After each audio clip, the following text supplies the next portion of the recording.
Le pire film du MCU a en réalité la meilleure histoire. Thor Love and Thunder a globalement été rejeté par les fans. Trop de blagues, un Thor ridicule et une histoire qui ne se tient pas. Mais laissez-moi vous conter la véritable histoire de Gorr, le boucher des dieux. Le meilleur arc de Thor. Nous débutons cette histoire il y a fort longtemps, sur les côtes d'Islande. Nous retrouvons un Thor jeune, entouré de ses compagnons vikings. Ensemble, ils célèbrent la mort du géant de glace qui terrorisait ce village et ses habitants. Mais la fête est interrompue par une découverte macabre. Une tête sans corps d'un personnage étrange. Un personnage d'un autre monde, au-delà des océans. Son visage semble figé par la terreur, mais ce n'est pas un homme comme les autres. Il s'agit d'un dieu. Dans ce récit, nous suivrons le destin de 3 Thor. Un Thor du passé, jeune et pas encore digne de Mjolnir. Un Thor du présent, membre des Avengers et guerrier d'Asgard. Et un Thor du futur, seul, roi damné dans un Asgard dévasté de tout. Donc continuons notre histoire des siècles plus tard, de nos jours. Sur la planète Indigar, un peuple assoiffé prie un dieu qui n'est pas le leur. Il prie Thor de leur offrir une pluie qui n'existe plus depuis des années chez eux. Tout le monde à travers l'espace dit que tu es le plus grand dieu qui ait vécu, que tu peux tout accomplir. Alors s'il te plaît Thor, sauve-nous. Un éclair fend alors le ciel. Thor entend leurs prières et vient leur livrer le tonnerre et la pluie. Thor n'en croit pas un mot. Un monde sans dieu? C'est impossible. Il décide alors d'aller trouver ses dieux dans le temple décrit par l'Ancien. Mais tout ce qu'il y trouve est une boucherie. Tout un panthéon massacré. Il n'en croit pas ses yeux, mais il n'est pas seul. Une créature ténébreuse lui saute dessus et un combat acharné débute. À des milliers d'années d'ici, nous retrouvons un Thor vieux et affaibli. Il est le dernier survivant d'Asgard dans un monde dépeuplé de dieux. Fatigué et prêt à en finir, il fonce vers la mort, dans un océan d'ennemis des ténèbres. Venez, chiens! Il reste un dernier dieu à Asgard! Mort aux ennemis d'Asgard! Nous retrouvons le jeune dieu quelques semaines après l'incident de la tête sans corps. Malgré ses quelques centaines d'années, Thor n'est encore qu'un jeune homme. Un héritier qui ne pense qu'à guerroyer et festoyer. Donc pas digne de porter Mjolnir. Mais lui n'abandonnera jamais. Un jour, Mjolnir. Un jour, tu seras mien. Son activité préférée est la même que ses compagnons vikings, le pillage. En route pour une nouvelle conquête, la tribu tombe dans un épais brouillard en pleine mer. « Il y a quelque chose dans le brouillard !» s'écrie l'un des guerriers. Soudain, la peur envahit les embarcations. Il y a bien une ombre qui les observe. « Je sens de la chair de Dieu !» murmure la silhouette. « Mène la marche, petit Dieu. Mène-moi au tien. » 3 jours plus tard, Thor et ses compagnons s'apprêtent à affronter les habitants d'une terre que nous appelons aujourd'hui la Russie. Thor n'est pas là pour se battre contre de simples mortels, mais pour défier les dieux de ces Slaves. Le combat s'apprête à commencer quand seule la monture ailée du dieu slave descend du ciel. Elle est recouverte de sang, mais pas n'importe lequel. Du sang de Dieu. Thor décide alors de la monter et d'aller voir ce qui se passe dans les cieux. Il croise en chemin Chernobog le Noir, dépourvu de sa tête. Thor comprend alors que c'est un piège et qu'il est traqué. Mais par qui? Par quoi? Quand soudain, un être pâle, au visage inhumain surgit de l'ombre. Il s'agit de Gorr, le boucher des dieux. Une épée semble alors se former autour de son bras. Une épée faite d'ombre qui tranche la tête de la monture de Thor d'un coup sec. « Le ressens-tu, petit dieu des cieux? Cette impuissance quand tu chutes ?» rétorque Gorr. « Voilà ce que ressentent les mortels. Et bientôt, tu comprendras ce que c'est d'être massacré. » Thor parvient à retomber sur la monture du défunt Chernobog le Noir et repart à l'assaut. Jeune et fougueux, Thor combat comme un acharné et parvient à blesser Gorr. Mais le boucher déploie tout son pouvoir. Des armes faites d'ombre sortent de son corps et Thor est complètement dépassé, jusqu'à voir une lame noire lui transpercer le corps. « Dis-moi, petit prince, de quoi Thor était le dieu avant de mourir ?» demande alors Gorr. Dans un dernier soupir, Thor répond « Du tonnerre !» Un éclair vient alors frapper Gorr, laissant Thor s'écraser au sol inerte. Tonnerre. Laissé pour mort, il se réveille 7 jours plus tard sur les terres de Russie, bien décidé à en découdre. Il finit par tomber sur la grotte où se cache Gorr. « Boucher des dieux, sors de ta cachette et finissons ce que nous avons débuté !» Seulement, les pouvoirs de Gorr se nourrissent des ombres et des ténèbres. Thor n'a aucune chance. Il est capturé et torturé par Gorr. Le boucher traque des dieux de chaque monde depuis des centaines d'années. Il gagne en pouvoir à chaque dieu massacré, et son but est tous de les décimer. Il torturera Thor jusqu'à savoir où se trouvent les autres dieux de son panthéon. Mais Thor résistera plus longtemps que n'importe qui d'autre. Durant 14 jours, rien ne le brisa. Mais tout le monde a ses limites. Prêt à mourir, il supplie Gorr d'en finir et s'apprête à tout lui dire sur Asgard. Mais c'est sans compter sur ses fidèles compagnons qui ne l'ont jamais abandonné. La troupe de Vikings vient sauver leur dieu. « Camarades, Cette nuit, nous dînons Valhalla. Cette nuit, nous mourrons pour Thor. Une dévotion que Gorr ne comprend pas. Il est là pour les libérer des dieux. Le boucher distrait, Thor parvient à se libérer, attrape sa hache et tranche le bras de Gorr. Prêt à être terrassé, Gorr panique. Je refuse de mourir. Je refuse de mourir tant que les dieux sont encore en vie. Quand soudain, une explosion retentit. Gorr, le boucher des dieux, a disparu. Mais est-il vraiment mort? Des centaines d'années plus tard, nous retrouvons Thor, dieu du tonnerre, possesseur de Mjolnir et membre des Avengers.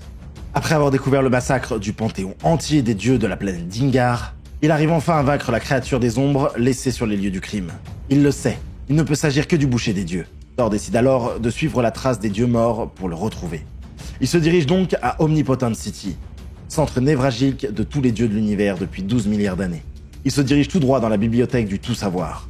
Il y découvre des milliers de registres répertoriant les dieux qui n'ont plus donné de nouvelles depuis des siècles.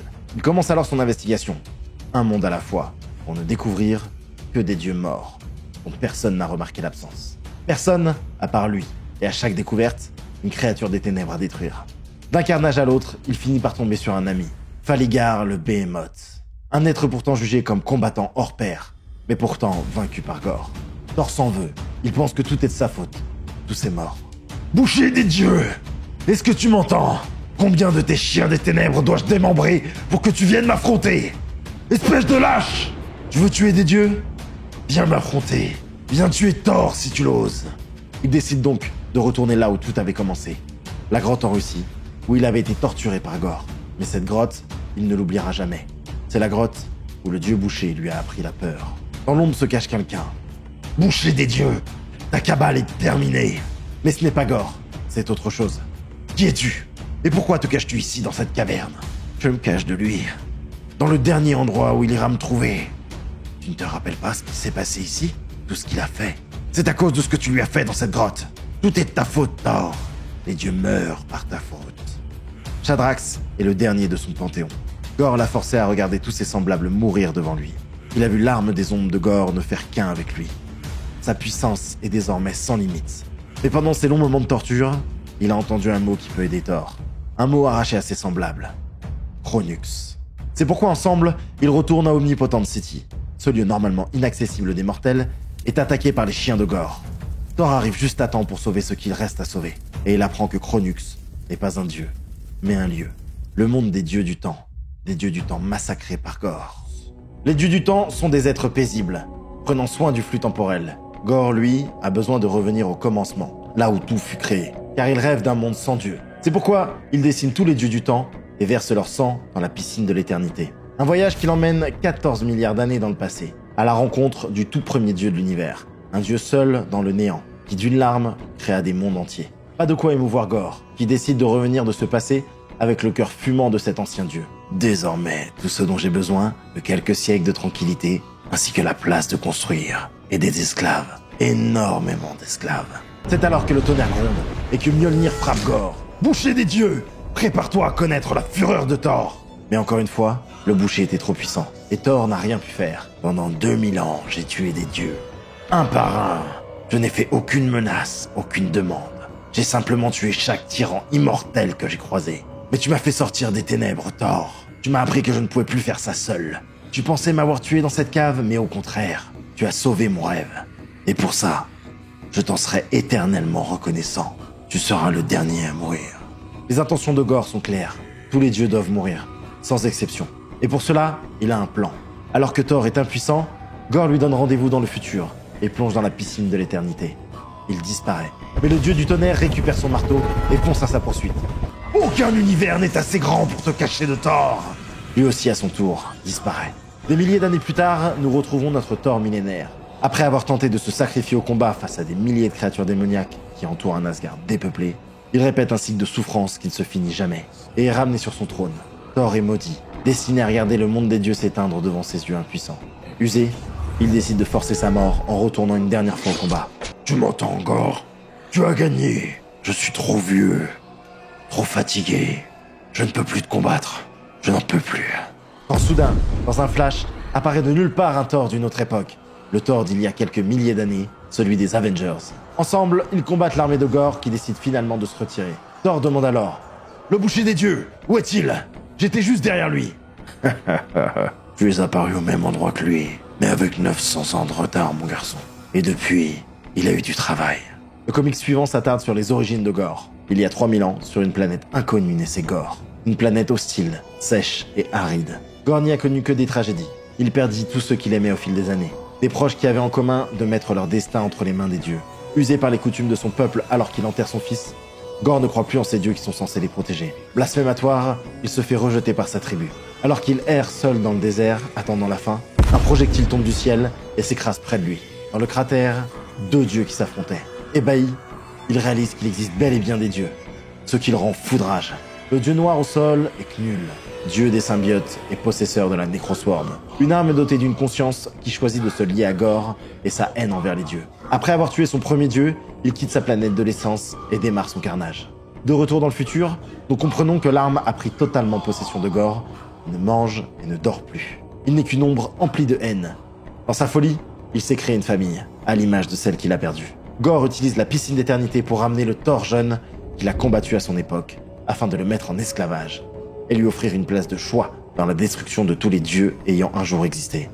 Car oui, de retour dans le présent, nous apprenons que Shadrach a aidé Gore dans ses plans de destruction. Lui qui s'est fait passer pour le dieu des ballerines et des pancakes, est en réalité le dieu des bombes.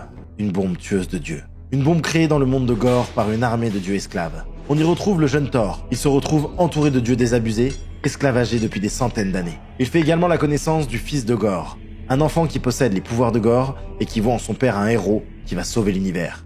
Il y rencontre également ses petites filles, les déesses de tonnerre du futur, Atli, Élisive et Frigg. Elles sont les leaders d'une rébellion auprès des dieux. Ensemble, ils ont construit une bombe artisanale capable d'endommager la bombe de Gore. Alors que personne ne se désigne dans cette mission suicide, Thor s'empare de la bombe, invoque une tempête digne d'un dieu du tonnerre et projette la bombe artisanale sur l'arme de Gore. Une puissante explosion retentit, envoyant le jeune Thor en orbite. Là où gravitent ces 2 variants. Les 3 Thors sont réunis, la dernière bataille peut débuter. Jaillissant d'une tempête jamais vue dans l'histoire, les Thors se lancent à l'assaut du monde de Gore. Marteau et tonnerre explosent dans un fracas assourdissant. Quand, à un moment, le roi Thor sent la foudre et un pouvoir oublié envahir ses veines. Il se décide à utiliser toute la force d'Odin sur Gore, qui fut envoyée à des années-lumière. Pour la première fois depuis des millénaires, le boucher ressent la peur. Plus de pouvoir! J'ai besoin de plus de pouvoir! J'ai besoin de sang! Massacrer tous mes esclaves! En quelques secondes, c'est des milliers de dieux qui périrent, leur sang recouvrant le monde de Gore. Alors que Thor et le roi Thor se retrouvent submergés, c'est le jeune Thor qui vient fracasser Gore sur son requin. À tour de rôle, les Thors s'enchaînent, et la bataille fait rage d'une planète à l'autre, dans la destruction et la violence, jusqu'à emmener la bataille sur le soleil de ce système. Un soleil qui deviendra noir, imbibé de la puissance de la Necrosword. De retour sur le monde de Gore, le tonnerre gronde. Il se met à pleuvoir une pluie de sang, du sang de Dieu. Le vieux Thor est envoyé à l'autre bout de l'espace par une comète. Thor l'Avenger sombre dans les tréfonds de la planète jonchée de dieux massacrés. Quant au jeune Thor, il est traîné par Gore vers la bombe. Quand soudain intervient la femme de Gore, heureuse de le voir sain et sauf, et si heureuse d'enfin imaginer une vie où Gore pourra être à ses côtés. Si heureuse que ses mots finissent par la condamner. Gore, mon amour, mon sauveur, tu es mon dieu. Soudain Gore s'arrête. Qu'as-tu dit? J'ai dit, chérie, mon amour, Gore, tu étais... Gore, sans une hésitation, lui transperce le crâne. Je ne suis le dieu de personne. La situation semble désespérée, mais le fils a vu de quoi son père était capable et décide d'aider Thor l'Avengers en lui priant de tuer son père. Ayant accès au pouvoir de la planète, il libère les dieux ayant survécu et les marteaux des Thor. Gore n'a plus besoin que du cœur d'un dieu pour lancer la machine. Le jeune Thor réussit à s'échapper juste avant que le boucher le lui arrache. Il mène donc la résistance au sol pendant que ses aînés foncent affronter Gore au cœur de la bombe. Mais elle a été enclenchée. Pendant que Papy Thor s'occupe de Gore, Thor l'Avengers frappe de toutes ses forces sur le cœur de la bombe, avec les 2 Mjolnir. Mais il ne peut s'empêcher de se demander si Gore n'a pas raison, si les mortels ne seraient pas mieux sans Dieu. Partout à travers le temps et l'espace, les dieux meurent. Mais Thor décide de se battre, une dernière fois, de frapper les marteaux l'un contre l'autre et d'absorber les pouvoirs de la bombe. Chaque dieu qui fut né ou va naître, tous prièrent en même temps le dieu Thor de les sauver. Et Thor devint le dieu des dieux, un dieu tout-puissant, doté de la toute-puissance de Gore. Ce n'est plus ton arme. Elle se rit de toi. Et elle souhaite être maniée par un dieu. Mais tu avais raison à propos d'une chose. Elle est aussi faite pour les tuer. Dans son fracas, toute la puissance fut envoyée, et le boucher ne fut plus. Il ne resta que Gorr. À terre, son fils vint lui avouer sa trahison avant de disparaître avec les pouvoirs qu'il l'avait créés. Le jeune Thor vient finir ce qu'il avait commencé et trancha la tête de ce qu'il restait de Gorr. Quant à l'Avenger, il succomba du venin absorbé. Mais pas d'inquiétude. Quelques jours plus tard, il se réveilla, mort pour la 9e fois et ressuscité pour la 9e fois. Asgard s'était rempli des dieux perdus, esclaves depuis bien trop longtemps. Le roi Thor deviendra leur roi, et ceux qui ne savent plus où aller deviendront les dieux des royaumes ravagés par Gorr le boucher des dieux. C'est alors que le roi Thor, doté de sa magie toute puissante, renvoya le jeune Thor et Thor l'Avengers à leurs époques respectives.